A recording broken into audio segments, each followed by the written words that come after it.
नाशिकमध्ये मविया आणि मनसे एकत्र लढणार आहे। नाशिकमध्ये आगामी निवडणुका मनसे आणि मविया एकत्र लढणार। पत्रकार परिषदेतून ही घोषणा करण्यात आली आहे।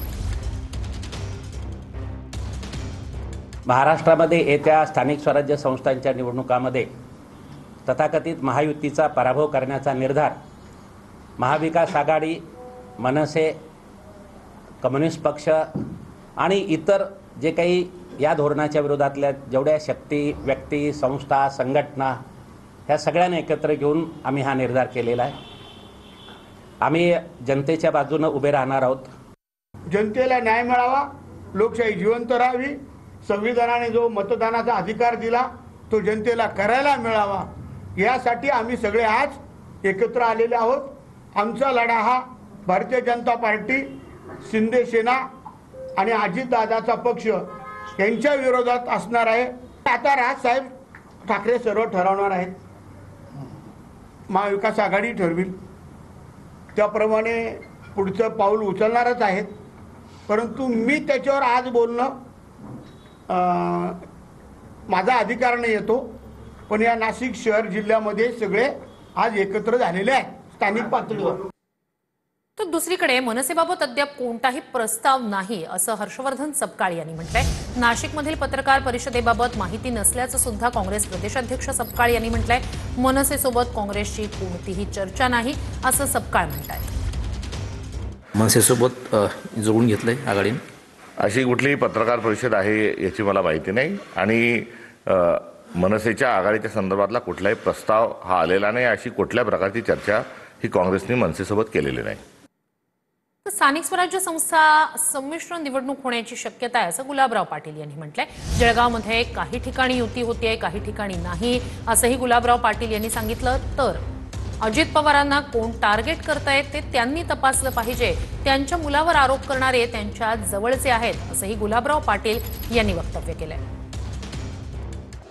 नाही, आता युतीच्या बाबतीमध्ये काही ठिकाणी युती होते, काही ठिकाणी होत नाहीये, त्यामुळे संमिश्र चित्र या ठिकाणी दिसते। पण तरी सुद्धा 18 नगरपालिकेपैकी 6-7 ठिकाणी युती होईल असं चित्र आहे। काही ठिकाणी महायुती पण होईल आणि काही ठिकाणी युती होणार नाही असं चित्र आहे। आम्ही तर काही टार्गेट करत नाही आहे। शेवटी आता टार्गेट करणारे कोण आहे त्यांनी तपासलं पाहिजे, कारण की शेवटी त्यांच्या मुलावर जे आरोप झालेले आहेत हे करणारे। नारायण राणे पक्षनिष्ठेपेक्षा पुत्रनिष्ठ झाले आहेत असं वैभव नाईक यांनी म्हटलंय। नारायण राणे यांची ही घराणेशाही येणाऱ्या काळात संपेल असंही वैभव नाईक यांनी म्हटलंय। त्यांनी नारायण राणेंवर निशाणा साधलाय। आता पक्षनिष्ठेपेक्षा पुत्रनिष्ठ झाले आहे। एका पुत्राला एका पुत्रावर अर्ध्या जिल्ह्यामध्ये निष्ठेत राहायचं आणि दुसऱ्या पुत्रावर अर्ध्या पुत्राला निष्ठेत राहायचं आणि त्यामुळे ज्या पद्धतीने या जिल्ह्यातल्या लोकांनी राणेंच्या घराणेशाही राणेंची ही ज्या पद्धतीने गेल्या 10 वर्षापूर्वी संपवली, तीच आता परिस्थिती येणाऱ्या काळामध्ये होईल। तो कव्हाच जेलात गेलेला नसतं आणि मग ते जेलात असं येऊन करतं, आपली दहशत कमी नाही झाली पाहिजे, आपली दहशत कमी नाही झाली पाहिजे, कारण त्याला कोणी भर चौकात बोललेलंच नसतं आणि त्याला धरून पोलिसाच्या ताब्यात द्यायचं म्हणल्यावर तो पहिल्यांदाच जेलला गेला माहिती, ते मनाला खचतं तिथं आपली दहशत कमी झाली काय, दहशत कमी झाली।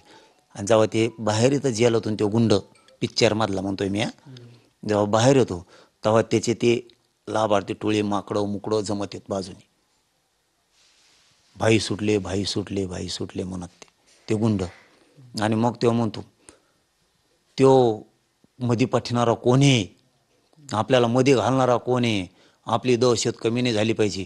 पुन्हा मार्केटला जाऊन गरीब भाजीपाल्यावाल्याला हान, याला हान त्याला हान, का की पहिल्यासारखी दहशत पुन्हा तीच येतात आणि धरून पुन्हा याला जेलातच घालतात। तशी यांची अवस्था झालेली आहे। यांची दहशत कमी झाल्यामुळे यांचा जीव चाललाय, राजकारण कमी झालं म्हणून नाही चालला। यांना दहशतीवर जीवन जगणारे लोक आहेत आणि यांची आता दहशत कमी झाली आणि आता राहिलेली पण कमी करायची, ठोयचीच नाही आता। नक्कीच धन्यवाद। आपल्यासोबत मनोज जरांगे पाटील होते, ज्यांना नार्को टेस्टचं आव्हान आमदार धनंजय मुंडेंनी दिलं। त्यानंतर